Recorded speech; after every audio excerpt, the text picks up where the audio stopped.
What if the life you built with discipline and control was undone by someone who didn't believe in either? Christopher Langston had everything mapped out: the name, the empire, the legacy, no mess, no surprises, no heartbeats out of rhythm. Then Madison Quinn showed up barefoot, laughing, unapologetically alive like a storm wrapped in sunlight. She shattered his family's most prized heirloom, and then, slowly, shattered the walls around his heart. They shouldn't work. She's all impulse. He's all order.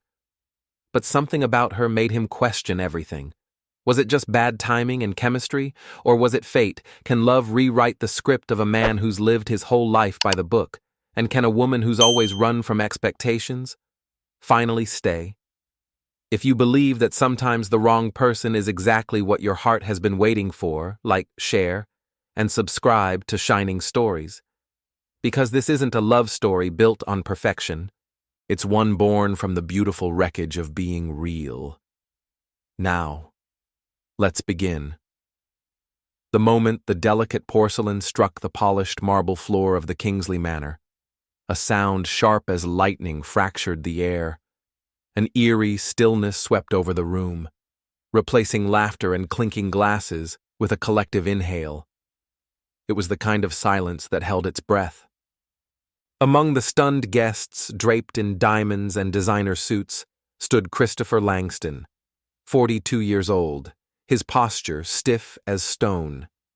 The celebration in full bloom had been to honor his younger brother's upcoming wedding, but now, Christopher could only stare at the chaos blooming at his feet. On the ground, a woman drenched in embarrassment, yet oddly unbothered, was hurriedly gathering the shattered remains of a Chinese heirloom that had graced the Langston family dining room for over 3 generations. His late mother's most treasured possession, now reduced to glittering debris beneath crystal chandeliers. "I think I broke something valuable," she said with an airy, almost inappropriate brightness, her southern lilt curling around the words. "Maybe it's still fixable." "Do y'all keep glue around here?" Christopher didn't respond. He was too busy observing the absurd strands of fiery red hair slipping from a once elegant hairstyle and an emerald dress sliding just a touch too far up her legs as she kneeled. "Miss," he finally spoke, voice low but sharp enough to slice tension. "Please stand up. You're making it worse." She looked up at him then, and for a moment, he forgot the mess. Her face was flushed, her eye makeup imperfect. Her lipstick kissed out of place, but her presence held something unruly and beautiful. It twisted something deep in his chest that had long been dormant. "Well, someone skipped charm school," she said, standing and extending a hand coated in what looked suspiciously like chocolate mousse. "I'm Madison Quinn, but everyone calls me Maddie. Except my therapist, she likes to keep things formal." Her smile was playful, like she was in on a secret the rest of the world missed. Christopher didn't take her hand. He barely even looked at it.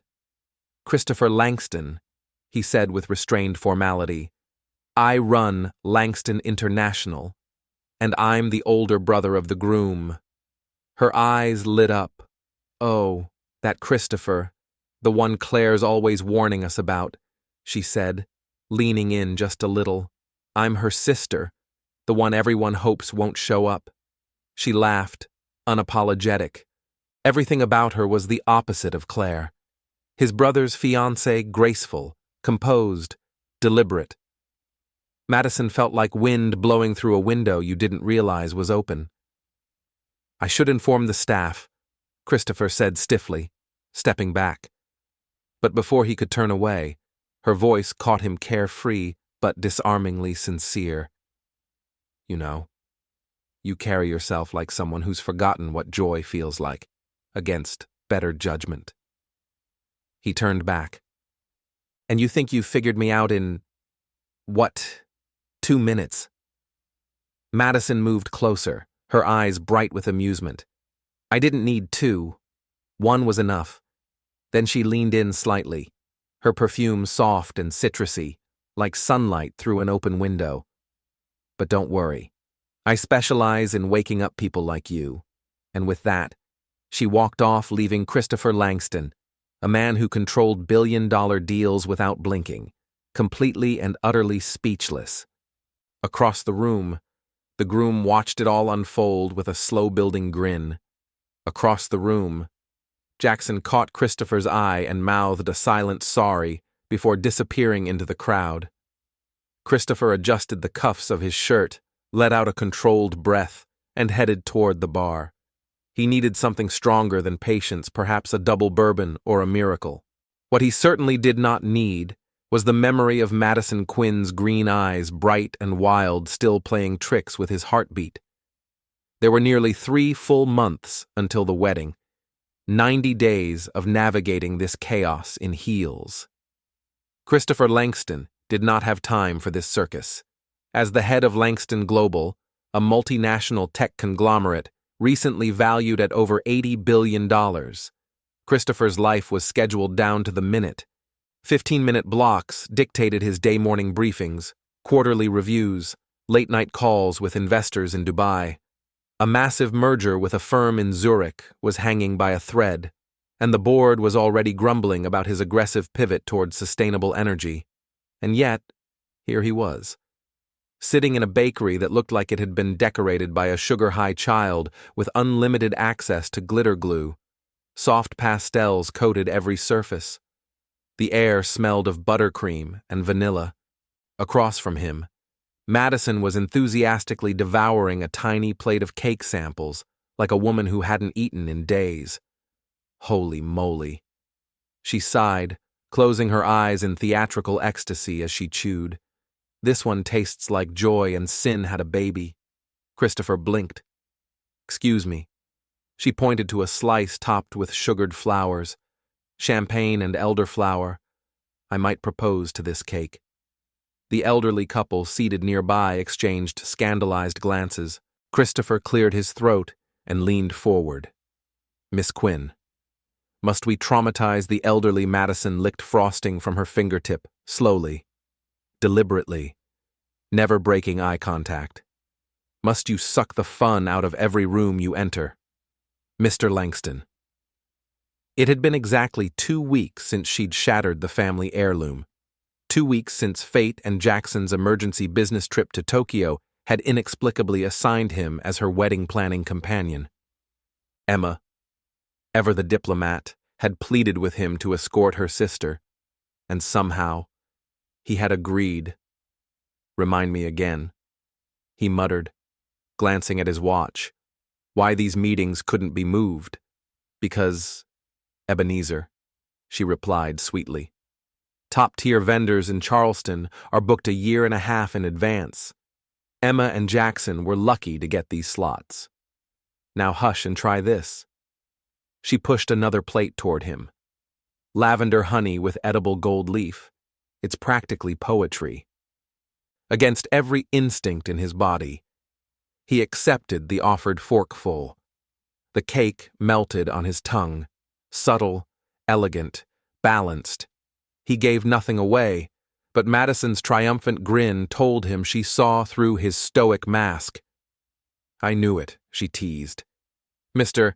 I only eat protein and profit margins actually likes whimsy." To his own surprise, the corner of Christopher's mouth betrayed him with a reluctant twitch. "Let's not get carried away." The bakery owner, a cheerful woman with flour on her apron and kindness in her eyes, approached them with a notepad. "Well, my dears, have we decided we'll go with lavender honey for the main cake?"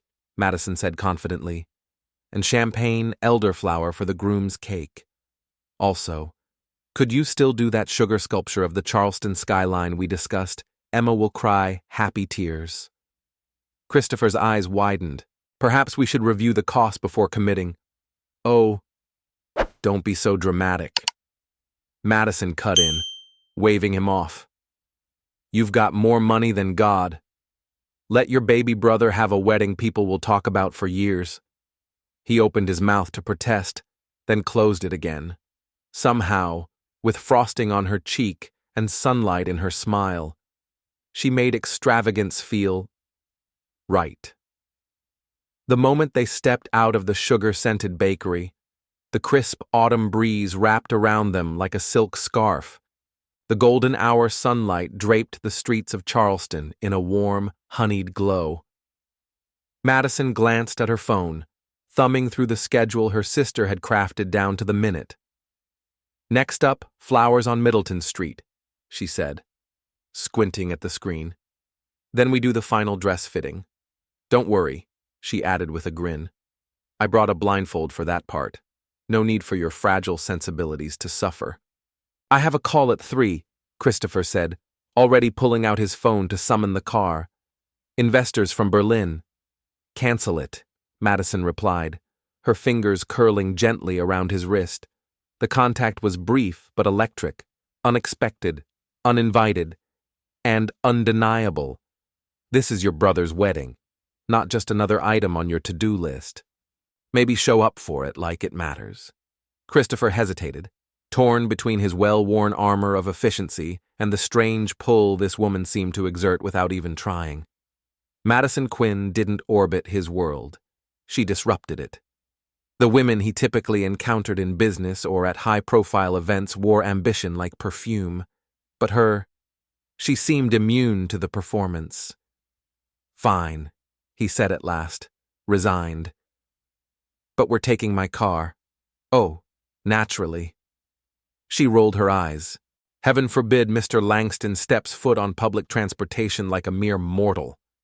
The black Bentley waited at the curb, a sleek, silent statement of wealth and control. Inside the leather-lined silence, Christopher stole a glance at her.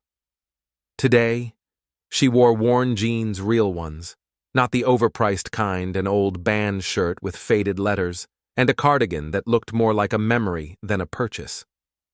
Her copper hair was pulled up into a loose knot, strands dancing freely around her cheekbones. She caught him looking. "You want a picture? It'll last longer." He didn't smile, but he didn't look away either. "I'm just trying to figure you out." "There's your first mistake," she said gently, her tone shifting. "I'm not some algorithm or quarterly report. I'm just me. Chris, complicated, messy, and not interested in being decoded." For the first time in longer than he cared to admit, Christopher Langston found himself interested in someone not because of what they could bring to the table, but simply because they were real, and it unsettled him more than any hostile boardroom vote.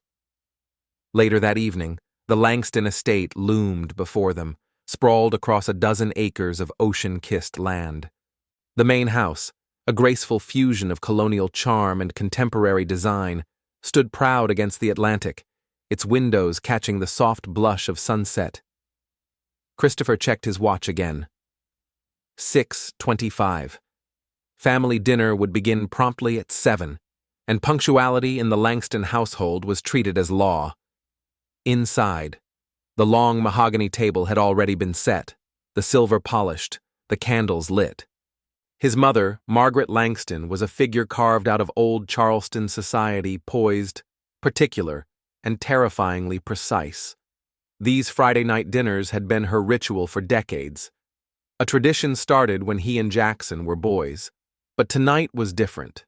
Tonight, it wouldn't just be business chatter and subtle digs at Christopher's continued bachelorhood. Tonight, Emma and her parents would join them, and so would Madison. "You're pacing," Jackson observed from the doorway of the study, looking far too relaxed in a linen shirt and loafers. "I'm not pacing," Christopher replied curtly, halting mid-step. "I'm preparing." Jackson chuckled and crossed to the bar, pouring 2 generous fingers of scotch into crystal tumblers. It's dinner with family, not a boardroom coup. Christopher accepted the glass, but his thoughts were already elsewhere. Madison Quinn was somewhere in this house, and whether he was ready or not, she had already changed the rules of engagement. With Madison involved, I'm not convinced this isn't a merger negotiation in disguise, Christopher muttered, taking the glass from his brother's hand and swallowing half its contents in one swift motion. The past 3 weeks had been a test of patience, tolerance, and self-control he hadn't realized he possessed. From wine tastings to wardrobe consults to an impromptu karaoke night, she dragged him to where he had, to his eternal shame, actually enjoyed himself. Madison Quinn had unsettled his carefully ordered life. "You don't hate it," Jackson observed, watching him closely over the rim of his glass. "In fact, if I didn't know any better," but the doorbell cut off whatever accusation he was about to make. Moments later, the familiar melody of their mother's voice drifted in from the marble foyer, warm and welcoming as ever. The Monroes had arrived. Christopher straightened his jacket, adjusted his cuffs, and followed Jackson downstairs like a man heading into battle. Emma Monroe, refined and elegant, greeted him with a composed smile and a light kiss on the cheek. Her parents followed a stately man with the quiet confidence of a judge, and a graceful woman who still carried herself like she belonged on a stage. And then there was Madison. She wore a simple black dress, not flashy, but striking in the way it clung where it should and floated where it didn't. Her hair had been coaxed into soft waves, and a light touch of makeup let her freckles show through. The result was effortlessly arresting. "Chris," she beamed, bypassing his offered hand and wrapping him in a warm hug before he could react. "Your place is completely ridiculous. By the way, I counted 3 fountains just on the drive up. 3. He froze for a moment, caught off guard by the sudden closeness and the now familiar scent of citrus that followed her everywhere before gently stepping back. "Miss Quinn," he said formally, trying to compose himself. "Glad you could make it." "Oh, please," she whispered with a grin just for him. "You lost the right to call me Miss Quinn after you sang Bonnie Tyler into a mic last week. Off key." Before he could respond or recover, his mother appeared, dressed to perfection and assessing Madison like a rare artifact under museum lighting. "So this is the infamous Madison," Margaret Langston said with a smile that didn't quite reach her eyes. "Emma speaks of you often." "All true, I'm sure," Madison replied sweetly, "except for the part about the Plaza Hotel. That actually happened. In my defense, how was I to know the fountain wasn't a swimming pool?" For a split second, something flickered in Margaret's expression, amusement or alarm. It was hard to tell, but she quickly turned to lead them toward the dining room. The meal unfolded more smoothly than expected polite conversation, polished silverware, a few well-timed laughs. But everything shifted during dessert, when Margaret, with the precision of a social scalpel, turned to Madison. "Emma mentioned you work in—" "What was it again?" "Dear, I illustrate children's books," Madison answered, her voice light but unwavering. "Silly pictures that, hopefully, make kids fall in love with stories." "How creative," Margaret replied, in the exact tone one might use to describe finger painting on a refrigerator door. "And do you manage to support yourself with that?" Christopher opened his mouth, surprised at himself, but Madison gently touched his arm, silencing him with the smallest glance. "It's all right," she said calmly. "Yes, Mrs. Langston, I do quite well. My latest book won the Caldecott Medal, and I've worked with several major publishing houses. I also donate a portion of my earnings to the Children's Hospital where I volunteer on weekends." The room quieted. Even the clink of forks stopped. Christopher felt it, the subtle shift in perception. Eyes recalibrated, assumptions adjusted, and for the first time all evening, Christopher let himself really look at her, not as the chaos-wrapped hurricane that upended his schedule, but as something far more dangerous, someone who made him feel. "She's always marched to her own rhythm," Robert said fondly, "but Madison's heart has always pointed true north." The conversation around the table shifted, but Christopher found himself quietly studying her. Something in the way she sat poised, yet never pretending. There was depth there, beneath the wit and whirlwind. He had misjudged her, completely. Later that evening, with the dinner winding down and the guests enjoying coffee in the sitting room, Christopher stepped out onto the terrace for air. He wasn't surprised to find Madison there, leaning on the railing, her gaze fixed on the silver-lit ocean. "You never mentioned any of that," he said softly, joining her. She didn't look away. "You never asked," she replied, her tone calm, but laced with truth. Too busy reading the cover to wonder what was inside the book. The honesty hit like a stone to the ribs, and he deserved it. "I'm sorry," he said, without defensiveness. She turned to him, eyes wide with surprise. "Did Christopher Langston just apologize? Do I need to check the sky for flying pigs?" He chuckled. This time not the guarded laugh reserved for boardrooms, but something real. "I can admit when I'm wrong. Once every leap year," she teased, but her smile was gentle. They stood in quiet for a moment, the sound of waves brushing against the rocks below. "There's a charity event next weekend," he said suddenly. "It's a gala for the Charleston Museum's education initiative. Would you come with me?" The question hung between them, a soft, vulnerable offering, like a date, she asked, studying his face. Like, "I'd really enjoy your company," he answered honestly. Madison's smile unfolded slowly, lighting something inside him. "In that case, Mr. Langston," she said, extending her hand with mock formality, "I'd be honored." He took her hand. And somewhere in the back of his mind, a truth settled quietly somewhere between spilled wine, cake tastings, and unexpected laughter. Madison Quinn had begun to matter far more than he was ready to admit. The Charleston Museum, draped in soft gold lighting, had been transformed for the gala. Inside, patrons sipped champagne beneath oil paintings and marble sculptures, the hum of polite conversation echoing through vaulted halls. Gowns shimmered, tuxedos glinted, and Christopher Langston stood near the entrance, glancing at his watch for the third time. Madison was 15 minutes late, which, he reminded himself, was actually quite punctual by her standards. Still, a sliver of worry crept in until he looked up and saw her. Time stuttered. She descended the museum's marble steps in an emerald dress that clung to her like ivy, flowing and effortless. Her copper hair was swept up, not tight or overdone, but soft, almost romantic. She wore only small diamond earrings, simple, vintage, and later she would tell him, a gift from her grandmother. And when their eyes met, she smiled, and something inside him unraveled. "Sorry I'm late," she said, reaching him slightly breathless.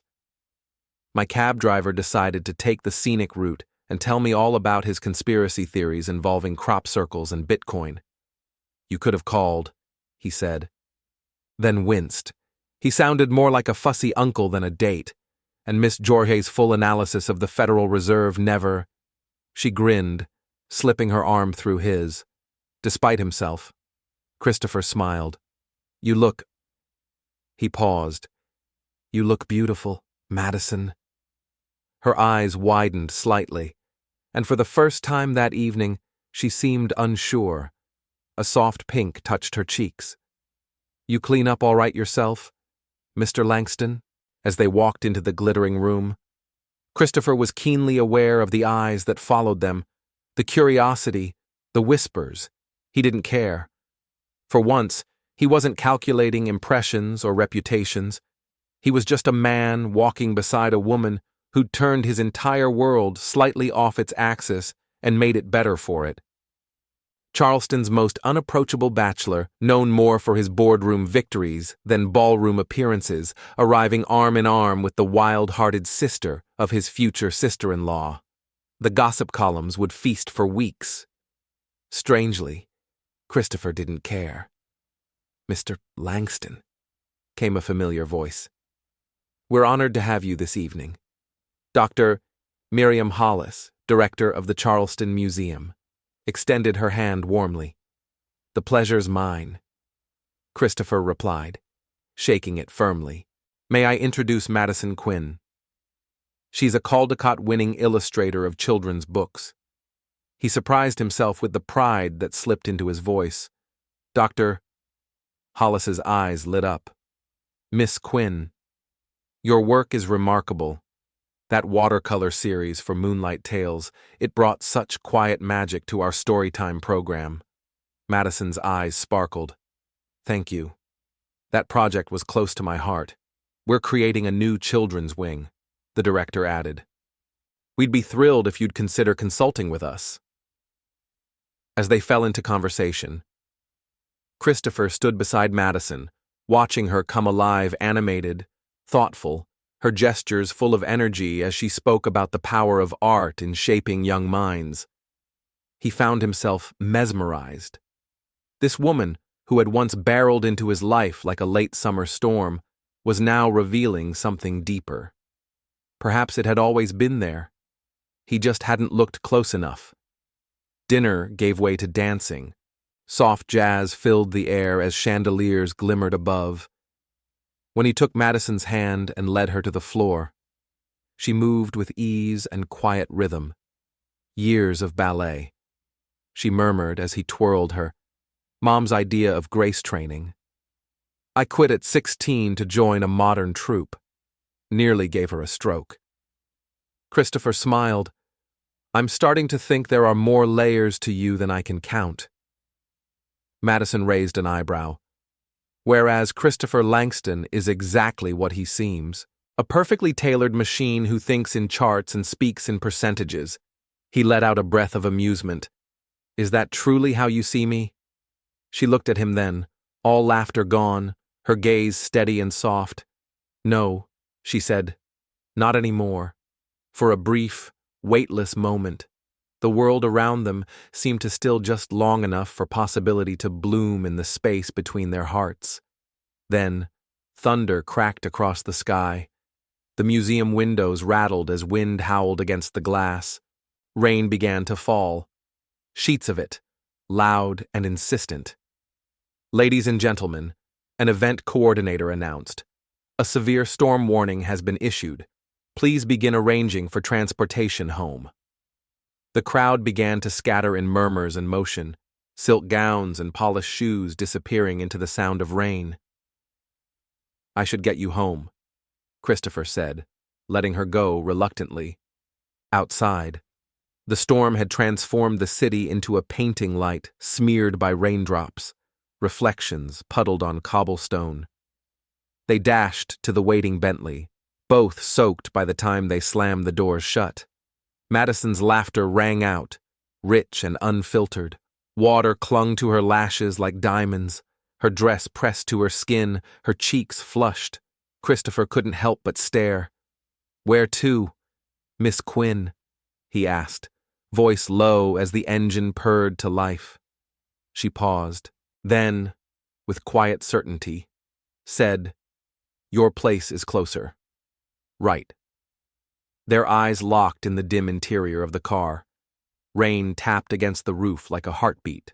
The space between them pulsed with something electric, something fragile and new. I'm drenched, and this storm's only getting worse. She didn't need to say more. The driver turned left at the next intersection, and the city disappeared behind them.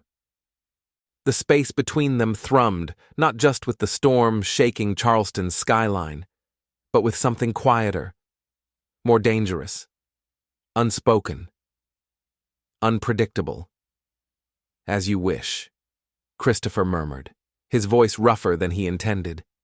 As rain painted the city in streaks of silver and glass, he felt himself stepping into unfamiliar terrain, one where no amount of planning, logic, or boardroom precision could help. And for the first time in his meticulously ordered life, he didn't want a map. His penthouse crowned the top 2 floors of a sleek tower just beyond the waterfront. Floor-to-ceiling windows framed the storm like a living painting. Lightning cracked above the harbor, throwing harsh light across the room's pristine surfaces. Madison wandered in slowly, trailing her fingers along the cool leather of a minimalist couch.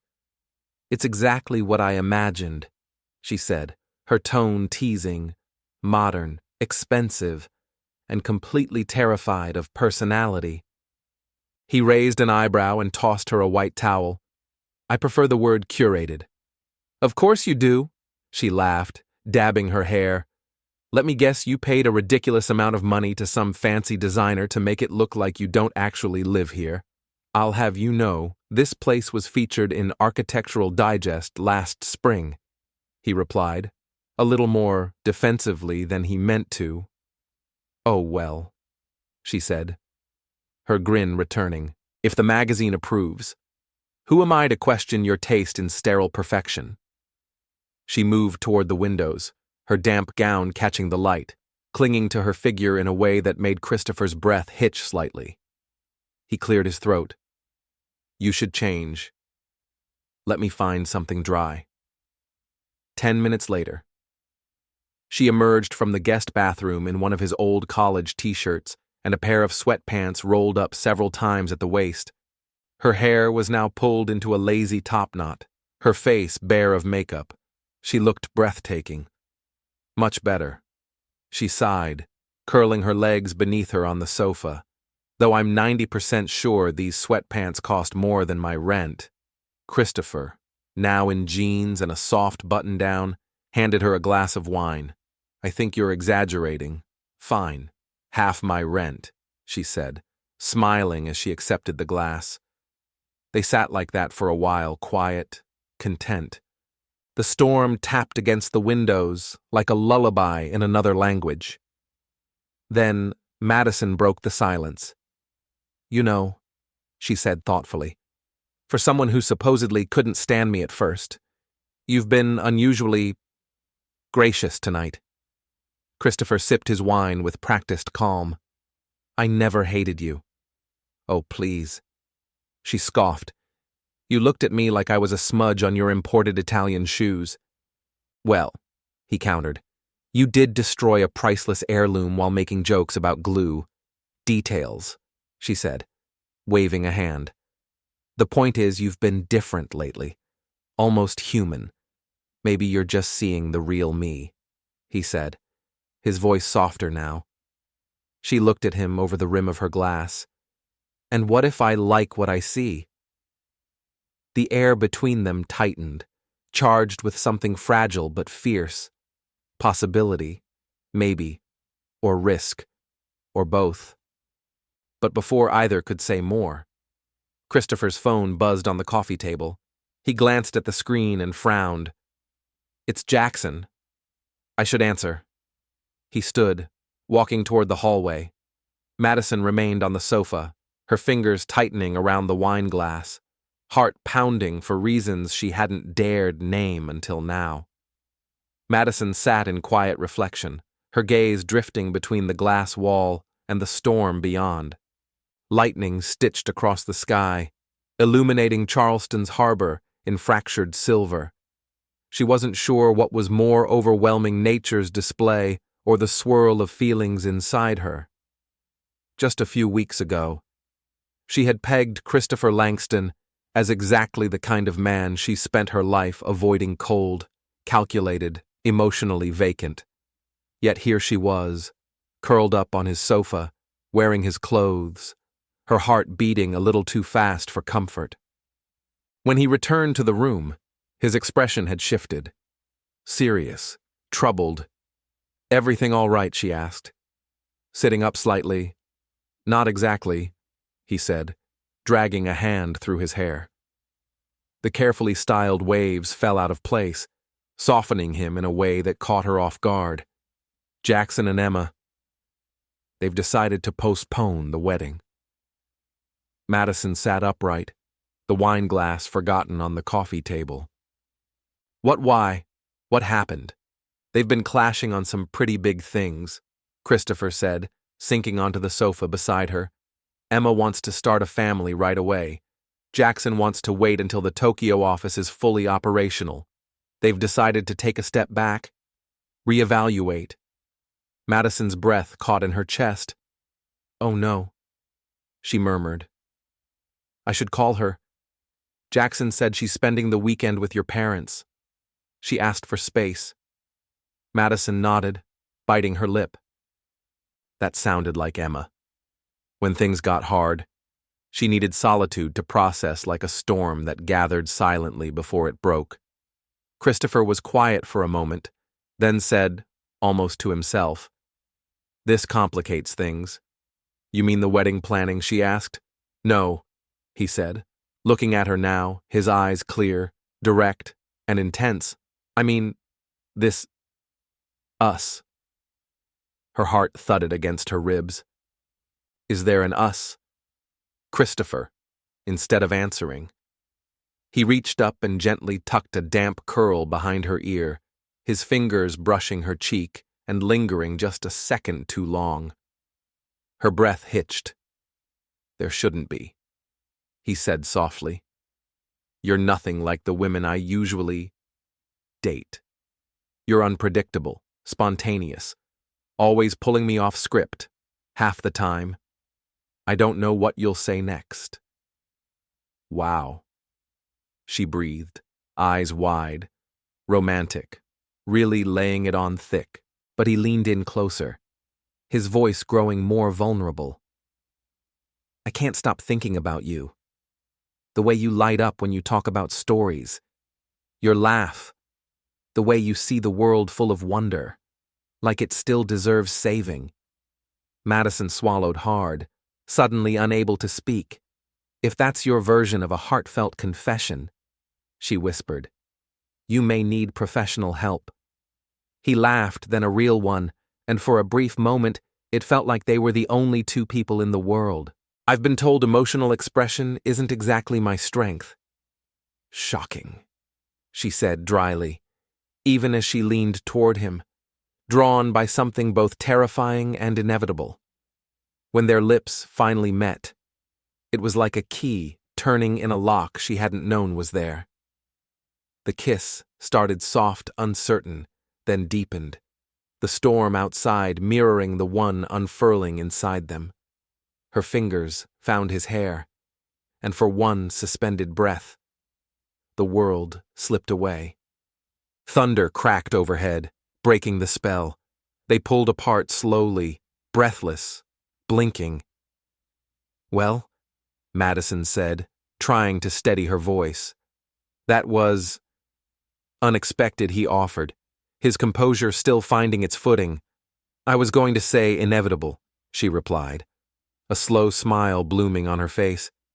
He reached for her again, but she stopped him gently, placing her hand over his heart. "Christopher, we need to talk about Emma and Jackson. If they're struggling, this complicates everything." "You're right." He sighed, pulling back. Their situation changes things.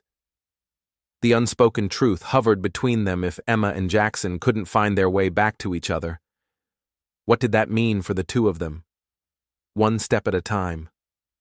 Madison said quietly, "One problem at a time. And for now, that would have to be enough." "First," Madison said, her voice quiet in the darkened room, "we help our siblings figure things out." She hesitated, then words catching on something unspoken. Then Christopher prompted, his fingers finding hers and lacing them gently together. "Then," she whispered, "we figure us out, outside." The rain still fell, steady and cleansing. Inside. Their conversation wandered into the softest corners of vulnerability. They spoke not just of Jackson and Emma, but of childhood memories, old fears, hidden hopes.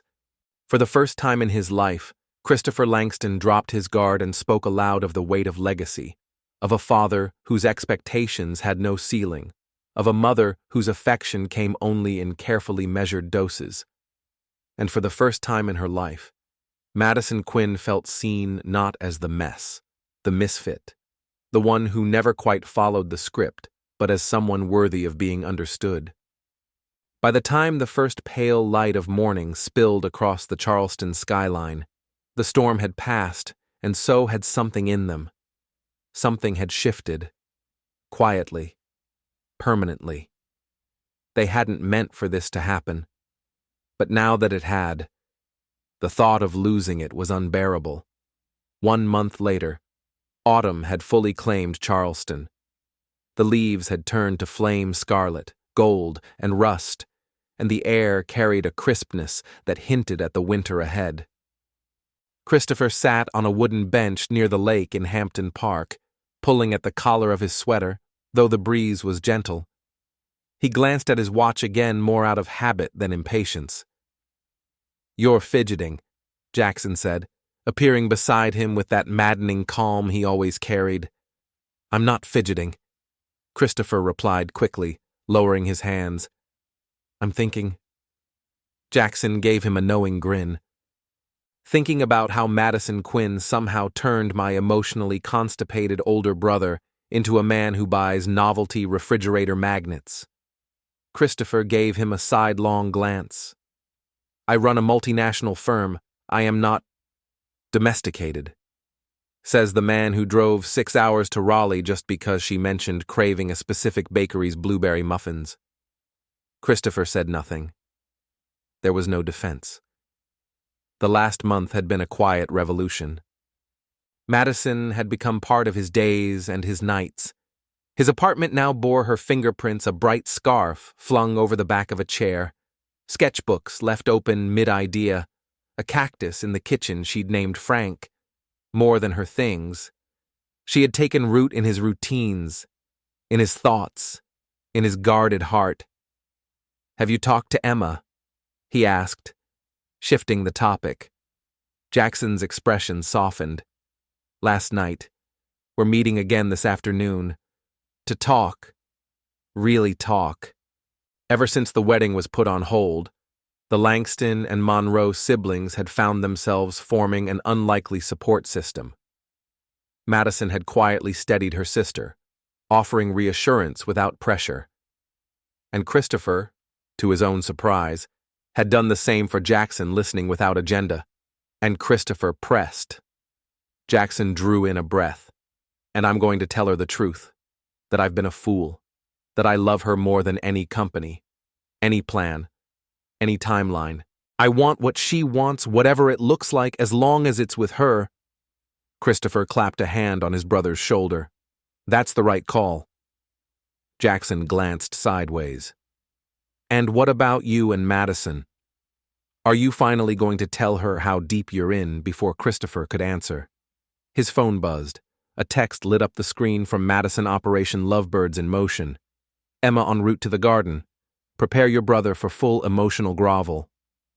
Christopher chuckled and stood, extending a hand to pull Jackson to his feet. "Well, that's your cue. She's waiting for you in the Japanese garden." Jackson straightened his jacket, suddenly looking nervous.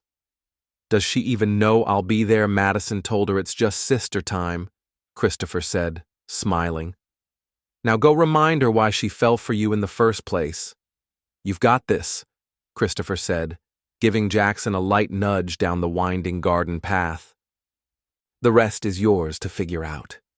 As his brother disappeared among the arching oaks of Hampton Park's Japanese garden, Christopher glanced at his watch. Another habit that meant little when it came to her, then turned in the opposite direction. Madison had promised to meet him by the marble fountain near the lake. Once she'd delivered Emma to her fate, he found her exactly as he expected, perched on a weathered bench, legs tucked beneath her, sketchbook balanced in her lap. The wind caught strands of her copper hair, sending them flying around her face as she worked, entirely absorbed. He paused, just watching, still awed by how someone so unpredictable could bring such clarity to his life. "You know, spying is rude, even for men in custom suits," she said, not looking up. "I prefer the term observing strategically," he replied, walking over to press a kiss to her temple. She leaned into him, eyes still smiling as she closed her sketchbook. "Mission accomplished. Emma's en route to either embrace your brother or throw him into the koi pond. I left the outcome vague for dramatic effect. That's reassuring. Christopher chuckled. Jackson's bracing himself. He looks like a man walking into both a proposal and a trial. Madison tucked herself under his arm, her head resting lightly on his shoulder. They're meant to be, even when they forget it. A long breath of contentment passed between them as the late autumn breeze danced around them. Christopher laced his fingers through hers, brushing his thumb along her knuckles. Speaking of people who belong together, he began. Madison pulled back slightly. One brow arched. If you're about to compare us to our siblings, I may be forced to throw you into the koi pond.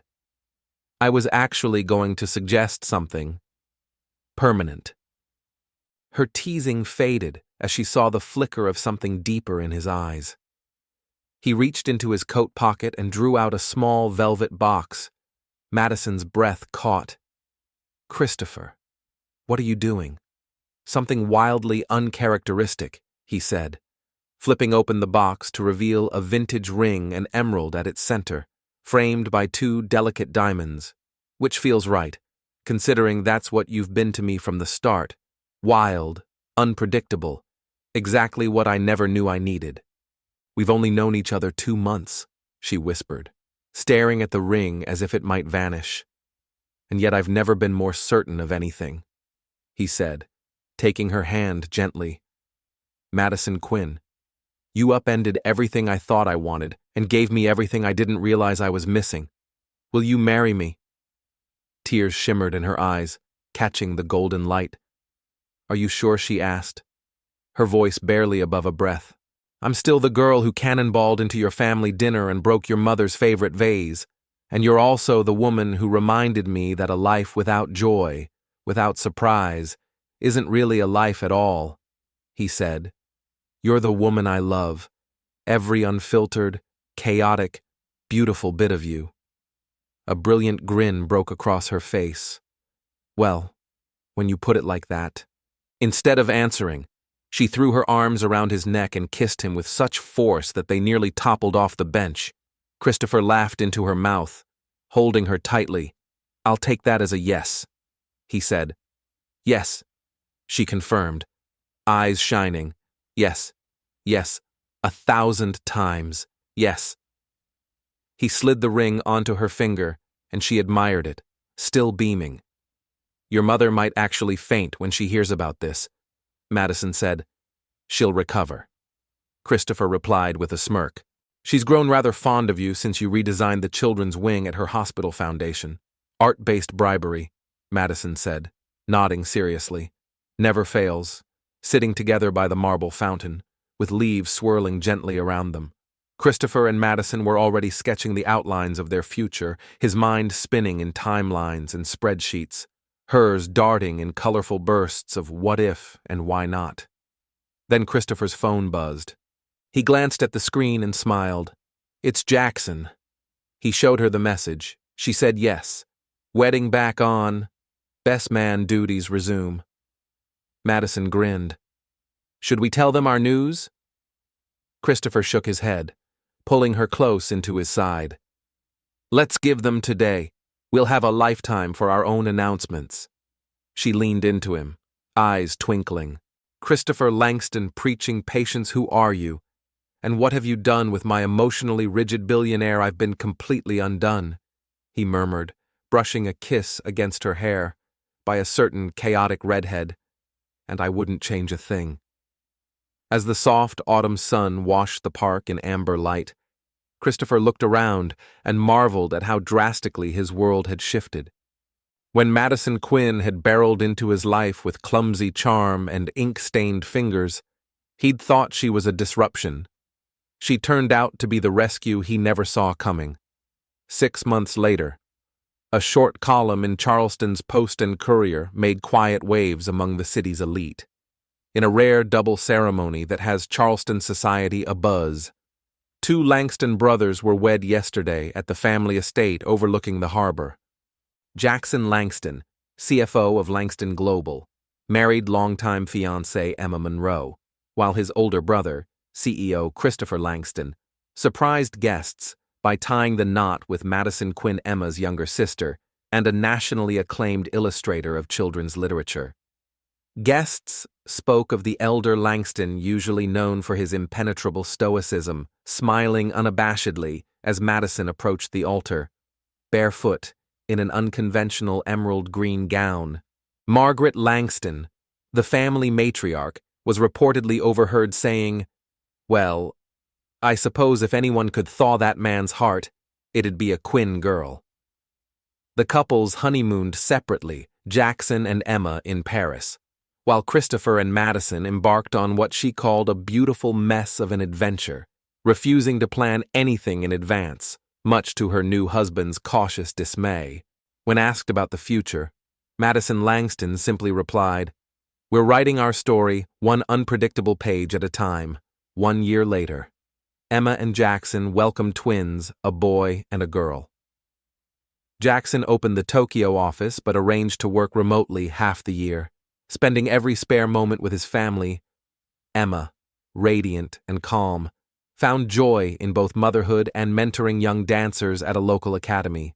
Robert and Catherine Monroe settled into a sunlit cottage in the Vermont countryside, hosting noisy, joyful family weekends filled with toddlers, pies, and spirited debates.